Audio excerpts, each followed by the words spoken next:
శుక్లం వరదరం విష్ణుం శశివర్ణం చతుర్భుజం ప్రసన్నవదనం ధ్యాయేత్ సర్వవిఘ్నోపశాంతయే అగజానన పద్మార్కం గజానన మహార్నిశం అనేకదంతం భక్తానాం ఏకదంతముపాస్మహే. ఓం గం గణపతయే నమః. ఓం శ్రీమాత్రే నమః. ఓం శ్రీ గురుభ్యో నమః.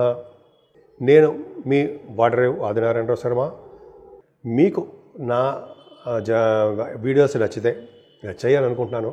నచ్చితే లైక్ చేయండి, అలాగే షేర్ చేయండి, వీలుంటే సబ్స్క్రైబ్ కూడా చేయండి. మన వీడియోస్ అందరికీ కనిపిస్తూ ఉంటాయి. సో ఈ విధంగా 1 జూన్ నుంచి 15 జూన్ వరకు కూడా ఇప్పుడు మనం తెలుసుకోబోతున్నామండి. అంటే 1 జూన్ 2025, 15th జూన్ 2025, 15 డేస్ యొక్క ఈ ప్రభావం జూన్లో అంటే గ్రహాల యొక్క ప్రభావం ఎలా ఉండబోతోందో ఇప్పుడు మనం తెలుసుకుందాం.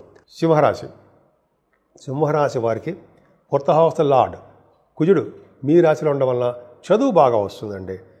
10th హౌస్ లార్డ్ కానీ 4th హౌస్ లార్డ్ కానీ లగ్నంలో ఉంటే జనరల్గా చదువు విషయంలోనూ ఉద్యోగపరంగానూ బాగా డెవలప్మెంట్స్ ఉంటాయి అని తెలుస్తుంది. అంతేకాకుండా కుజుడు వల్ల పవర్ ఎక్కువ ఉంటుంది, అంటే కోపం ఎక్కువ ఉంటుంది.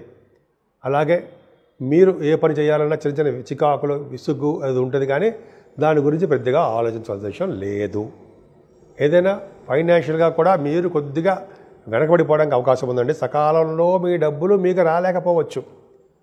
బహుశా ఎదురు వాళ్ళ దగ్గర డబ్బులు అప్పు చేయడానికి కూడా కొంతమందికి ఉండడానికి అవకాశం ఉంది. ఏదేమైనా ప్రయాణాలు అధికంగా చేస్తారు, కొత్త కొత్త ఆలోచనలు మీకు వస్తాయి. బహుశా న్యూస్ సంబంధించిన వ్యవహారాల్లో ఉన్న వాళ్ళకి బాగా డెవలప్మెంట్స్ ఖచ్చితంగా ఉండి తీరుతాయండి. అంతేకాకుండా చదువు విషయంలో ఏమాత్రం ఇబ్బంది పడరు. మీరు భూములు కానీ, వాహనాలు కానీ, గృహాలు కానీ, అపార్ట్మెంట్లు కానీ ఏదో ఒకటి మీరు కొనుక్కోవడానికి మీ జాతకాలు రీత్యా ఆ దశలు అంతర్దశలు జరుగుతున్నప్పుడు అవకాశం భగవంతుడు ఇచ్చి తీరాడు. కుజుడు డిఫరెంట్గా ఉంటుంది. అంతేకాకుండా మీ తల్లిగారి ఆరోగ్య పరిస్థితి కూడా చాలా బాగుంటుందండి. ఏదైనా పుత్ర సంతాన జననం మీ ఇంట్లో కలగడానికి అవకాశాలు ఎక్కువ. అంతేకాకుండా మీ పుత్రుల వల్ల కూడా మీకు చాలా సౌఖ్యం కలుగుతుందండి. బాగా లాభదాయకంగా ఉంటారు. పితృలు కూడా మీకు చాలా అద్భుతంగా బాగా ఉన్నతమైన పొజిషన్లో ఉండడానికి అవకాశాలు ఉన్నాయి వాళ్ళు. అంతేకాకుండా మీరు గుర్రాలు ఎక్కడానికి అవకాశం, హార్సెస్ సంబంధించిన విద్య రావడానికి మీకు అవకాశం ఉందండి. అంతేకాకుండా మీరు స్టాక్ మార్కెట్ అంటారు సరే, స్టాక్ అండ్ షేర్స్ అంటాం కదా, వాటిలో కూడా మీకు అనుభవజ్ఞులు కాబట్టి మీరు బాగా సక్సెస్ అవ్వడానికి అవకాశం ఉందండి. డబ్బులు వస్తాయి. అలాగే సాహిత్య రంగంలో కూడా మీరు దూసుకుపోతుంటారు. రచయితలుగా మంచి పేరు ప్రఖ్యాతులు తెచ్చుకుంటారు. 7వ స్థానంలో రాహు చాలా తప్పు కదండి. అంటే వివాహాది వేడుకలు ఆగిపోయేటి చేయడము, వివాహాలు కుదరకుండా చేయడము, అసలు పెళ్ళి అంటే వద్దురా బాబు అయినట్టు చేయడము, అలాగా రాహు 7వ భావంలో ఉన్నప్పుడు చాలా చెడు, అంటే దోషకారకుడు అవుతాడు. పంచమ స్థానంలోనూ 7వ స్థానంలోనూ ఉండడం వలన అంటే 12వ స్థానం దోషాలకి బాగా కారకుడు అవుతాడండి. అందుకనే 7వ స్థానం రాహు మంచివాడే కాదు. ఇక్కడ ఏంటంటే భగవంతుడి దయ వల్ల మీకు గురుదృష్టి ఉండడం వల్ల 7వ భావానికి కుజుడు కూడా చూడడం వల్ల 7వ భావం వృద్ధి అవుతూ ఉంటుంది. అంటే భార్యాభర్తల యొక్క అనురాగం పెరగడము. అంతేకాకుండా మీకు ఉద్యోగ విషయాల్లో, ఉద్యోగం కాదండి, వివాహాది వేడుకల్లో మీకు పాల్గొనడము, వివాహాలు కుదరడము జరుగుతుంది. ఏదైనా అష్టమ శని దోషమే కదండి. తిరునల్లారు చాలామంది మన వాళ్ళంతా ఫ్రెండ్స్ అందరూ వెళ్తుంటారు. తిరునల్లారు వెళ్ళడం వల్ల అంటే శనీశ్వరుడు వల్ల వచ్చే దోషాలు చాలా మనకు పరిహారం అవుతాయని చెప్పి శాస్త్రం చెప్తాం కదా. నలదమయంతుల్లో నలుడు కూడా, నలమహారాజు కూడా అక్కడ స్నానం చేశారని కూడా మనం చదువుకున్నాం కదా. ఆ శనీశ్వరుని మనం శనీశ్వరుణ్ణి ఆయన చూడడం వల్ల మన నలుడు శని దోషం పోయిందని చాలామంది మనం వింటూనే ఉంటాం. అలాగే మన దగ్గరలో ఉండే శనీశ్వరుడు మనం పూజిద్దామండి. తైలాభిషేకాలు చేసుకుందాం. మీరు చేసుకోవడం, వెంకటేశ్వర ఆరాధన, ఆంజనేయ స్వామిని దర్శించుకోవడం, శివుడి యొక్క దర్శనాలు చేసుకోవడం చాలా మంచిదండి. అంతేకాకుండా శనీశ్వరుడికి మీకు శుక్రుడు ఉన్నాడు. 10th హౌస్ లార్డ్ శుక్రుడు భాగ్యంలో ఉన్నాడు. యాక్చువల్గా 10th హౌస్ లార్డ్ 9th హౌస్లో ఉన్న, 9th హౌస్ లార్డ్ 10th హౌస్లో ఉన్న భాగ్య రాజ్యాధిపతి పరివర్తనలో ఉండడం అంటారు దాన్ని. మీకు ఉన్నారు. శుక్రుడు 10th హౌస్ లార్డ్ 9th హౌస్లో ఉండడం వల్ల ఖచ్చితంగా ఫారిన్ కంట్రీస్ వెళ్తారు.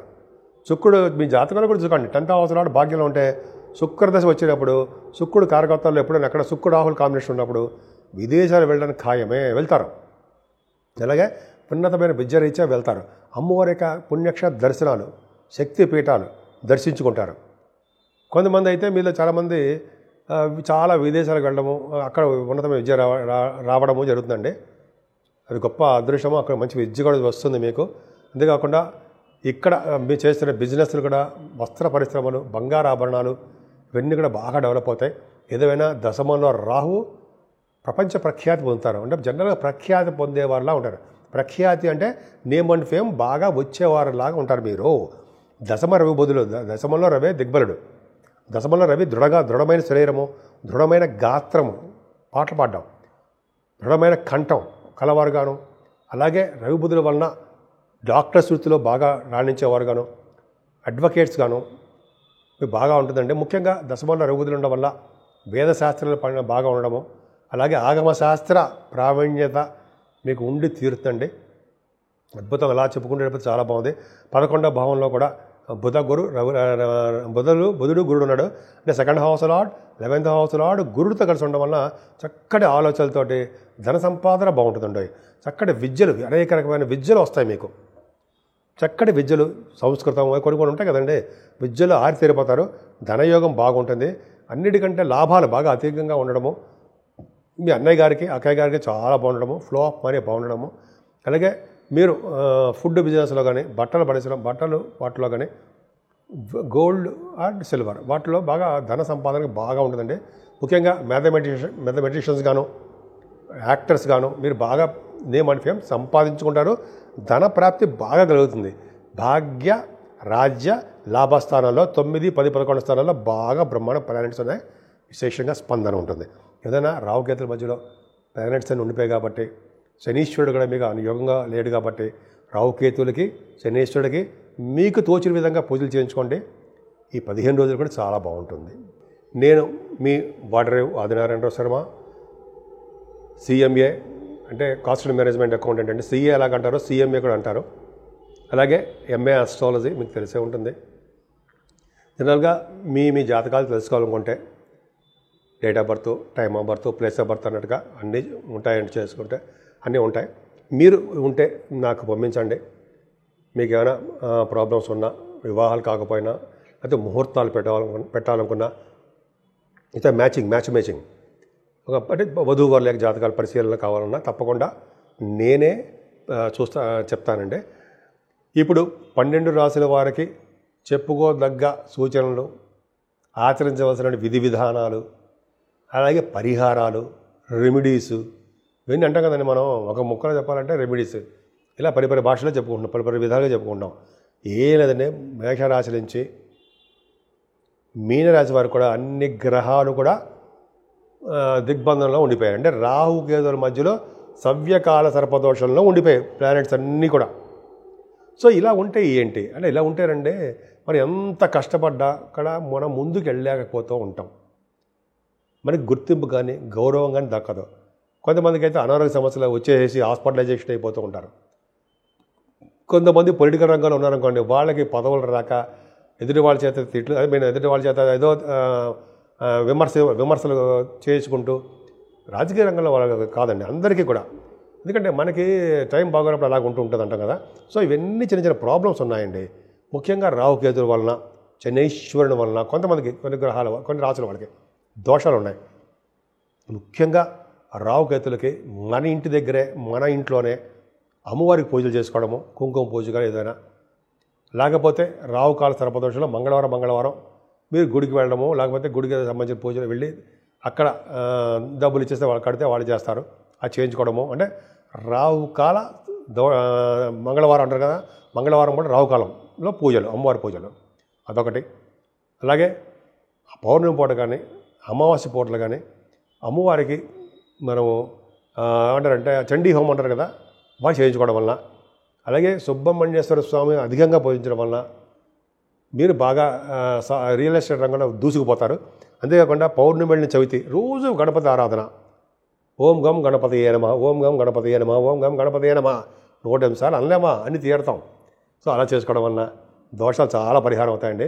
వెంకటేశ్వర స్వామి దగ్గర దీపారాధన, శివాభిషేకాలు, శనీశ్వరుడికి అభిషేకాలు, నూనెతోటి తైలాభిషేకాలు చేసుకోవడం వలన శని వలన వచ్చే దోషాలు కూడా, శనీశ్వరుడు వలన వచ్చే దోషాలు కూడా చాలా మటుకు పరిహారం అవుతాయి. సో ఈ విధంగా మీ అన్ని రాసుల వాళ్ళకి నేను చెప్పదగ్గ సూచన ఇవ్వాలంటే మీకు ఏ మాత్రం వీలుంటే ఆ పూజలే చేసుకోండి. విపరీతంగా డబ్బులు అప్పు చేసేసో అది వేరే వాళ్ళ దగ్గర తెచ్చేసుకోనో మనం బ్రహ్మాండంగా చేసుకుందాం అని మాత్రం అనుకోకండి. స్వామివారికి మనస్ఫూర్తిగా ఎవరు పూజ చేస్తారో వాళ్ళకే మంచి ఫలితాలు దక్కుతాయని శాస్త్రం కూడా చెప్తాను. సో ఈ విధంగా మీ రాశులు అందరికీ బాగుండాలని, విధి విధానాలతో మీరు వృద్ధిలోకి రావాలని నేను మనస్ఫూర్తిగా కోరుకుంటున్నాను.